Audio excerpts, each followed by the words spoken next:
What Johnny didn't tell you, he's a break dancer. But he's not going to do it on the stage right now. Before I begin officially today, I want to thank the Maiden American director, Celeste Drake. I also want to acknowledge it's her birthday, and it's really tough turning 30, so be nice to her. Happy birthday, kid.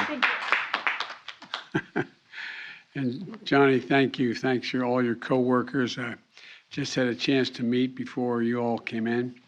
And I want to thank Barbara Humpton Siemens. Lonnie Stevenson, president of the IBEW, one of my closest buddies, and he's been my friend for a long, long time. Earlier this week in my State of the Union address, I said there was something happening in America, starting with historic economic recovery that we're seeing right now. And today, we've learned that in February, our economy created 678,000 new jobs.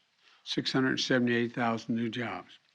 Over the course of my presidency, our economy has now created 7.4 million jobs. More jobs created in a 13-month period than any time ever before in our history. And we've learned that in February, the unemployment rate fell to 3.8%, down from 6.4% the day I took office, beginning in 2021, which is the fastest decline in unemployment rate in recorded history because of all of you. And by the way, before the American Rescue Plan passed, the Congressional Budget Office didn't project our unemployment rate to hit 3.8% at any time over the entire decade. Americans are back to work. Yes, family budgets are still tight, but a lot of Americans are getting paychecks this year more than they got last year, and restoring the dignity of work so they can show up at work with some pride. You know, job gains in February were broad-based across sectors, from construction to retail to manufacturing to leisure and hospitality. The decline in unemployment rate was broad-based as well. The fact that unemployment rate among workers without high school degrees fell to 4.3%, the lowest on record that we've since we've been keeping records, 4.3%. It's amazing. Workers' weekly earnings rose in February. The people in working class sectors like transportation, warehousing saw some of the strongest wage gains. This is what it looks like to grow an economy from the bottom up and the middle out. Because of the progress we've made in fighting COVID, Americans can not only get back to work, but they can go to the office and safely fill our great downtown cities again and gaining more commerce. With 75% of adult Americans fully vaccinated and hospitalizations down by 77%, most Americans can remove their mask, return to work, and move forward safely. Today's news is a welcome reminder that we're coming back stronger as a country and as a people. You know, we've been through two of the hardest years this nation has ever faced. The pandemic has been punishing, as many of you know, and some of you may know it from a personal standpoint. Maybe you lost someone in this process. You got up this morning and looked at an empty chair. Well, it's been punishing, but we're coming back. And so many families are still struggling, though, to make ends meet because of inflation. I understand our top priority must be getting prices under control. Look, our economy roared back faster than most predicted, but the pandemic meant that businesses had a hard time hiring enough workers to keep up and production in their factories. The pandemic also disrupted the global supply chains. When factories close, it takes longer to make goods and to get them to the warehouse and get them to the store, and prices go up. Just take a look at cars. Last year, there weren't enough semiconductors to make all the automobiles people wanted to buy. They had a lot more money in their savings accounts and in their paychecks, but they weren't able to go out and spend it on leisure because of COVID. So what happened? They decided that they were purchasing products like everything from homes to automobiles to hard products. And the price of automobiles, for example, went way up. More people seeking them and fewer being made. And we have a choice. We have a choice. The way to fight inflation is to drive down wages and make Americans poorer, or have a better plan to fight inflation, lower costs and not your wages. The more semiconductors we make in America And by the way, they were invented here in America. The semiconductor was invented in America when we went to the moon. And when we do that, when we focus on making sure that we make those again in the United States of America, so few are being made, we make a heck of a lot more cars. And you bring prices down. The supply chain is filled. Investment in America, rebuilding roads, bridges, airports, ports. We invest in innovation in America. That's exactly what we're doing. Look, as a result, we're seeing more jobs, more hope, and we're also seeing something else, the rebirth of pride. The rebirth of pride that comes from stamping products made in America. And we're seeing the revitalization of American manufacturing. And that's what I want to talk a little bit about for the next few minutes. Today, companies are choosing to build new factories when just a few years ago they would have built them overseas. They're investing right here in America. On this very stage, we were standing before Intel. The chairman of the board of Intel was here. He announced a $20 billion investment to build a semiconductor mega site outside Columbus, Ohio, creating 10,000 new good-paying jobs. A portion of them are the construction jobs, but the full-time jobs, the average salary in those places are going to be $135,000 a year. And if Congress passes the Bipartisan Innovation Act, Intel is ready to increase their investment from $20 billion to $100 billion. You know, as I said, we invented the semiconductor, but we haven't been making them in America for a long time. We had to import them. We had to wait. It cost more. And that's what I mean when I say dealing with the supply chains. Since I took office, companies have announced investments totaling more than $100 billion in electric vehicle industry for the future.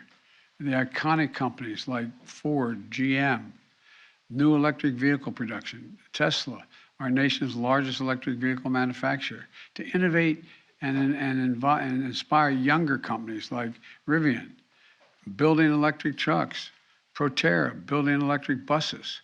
Last month, the MP Materials, which operates the only rare earth mine in the United States, announced a $700 million investment by 2025 that will have a fully domestic end-to-end supply chain for the magnets that are used in electric vehicle motors, wind turbines, and defense systems. We're investing that money here in the United States. And the Union Pacific Railroad announced the largest purchase of American-made battery electric locomotives in history. And guess what? They're built in Western Pennsylvania. All told, the economy created 423,000 new manufacturing jobs in America, paying decent salaries just since I entered office. There's also another reason this is happening. We're not waiting for others to manufacture the products we invented. We know what to do. We know how to manufacture things in America. Today, that progress continues.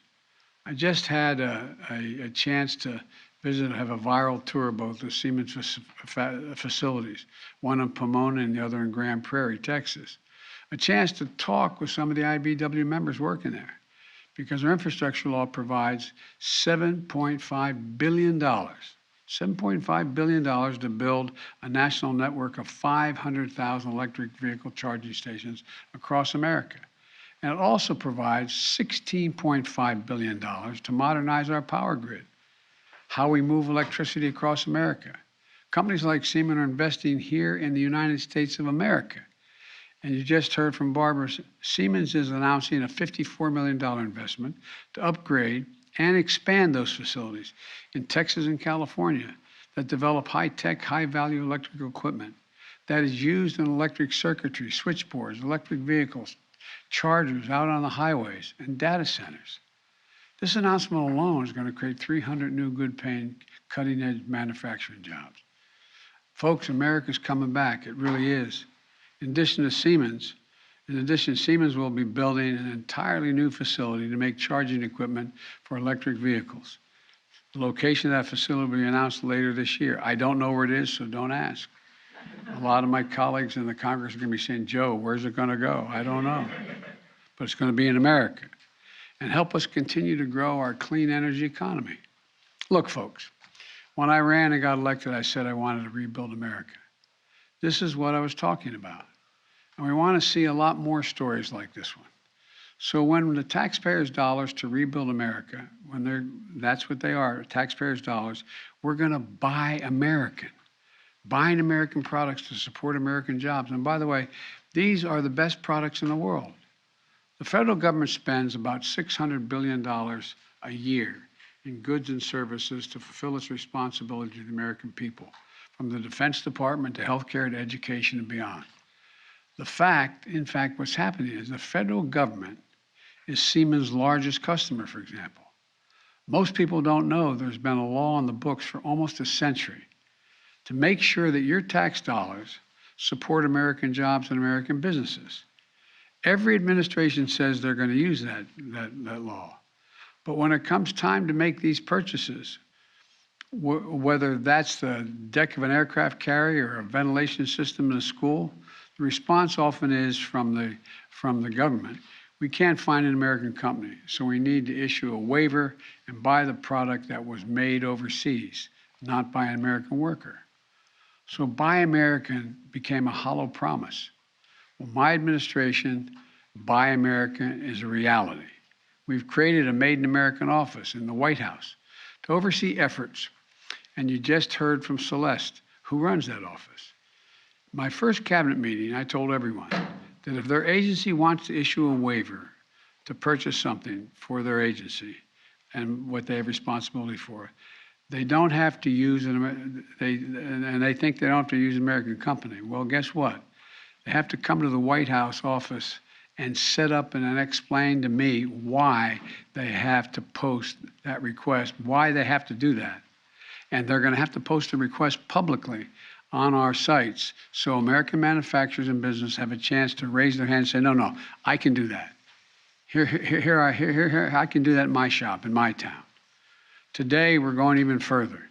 I'm announcing the biggest change in the Buy American Act in 70 years. Right now, if you're a manufacturer in a product that gets purchased by the federal government, the law says that has to be substantially all of that product should be made in the United States. But because of loopholes over time, you know what substantially all means when I took office? If 55% is made in America, it's substantially all. To me, 55% isn't substantially all, it's slightly over half. Today, we're issuing a rule to raise the amount of domestic content required to be considered made in America from 55% to 75%. Substantially all is going to start meaning substantially all. And today we're also announcing a new framework for critical products where we know we need stronger, more resilient domestic supply chains. We saw during the pandemic that supply chain disruptions can put American lives and livelihoods at risk. You know, when we needed the most, we were short on masks, gowns, gloves, ventilation, and other essential health products we had to buy abroad. So we're creating a new price preference. What this means is that if we're identifying some product that is so critical to our national security, health, or resilience, that we're going to create rules that allow us to pay a little more for them if they're made in America. We're talking about things like semiconductors, some pharmaceutical agreements, advanced batteries, among other things.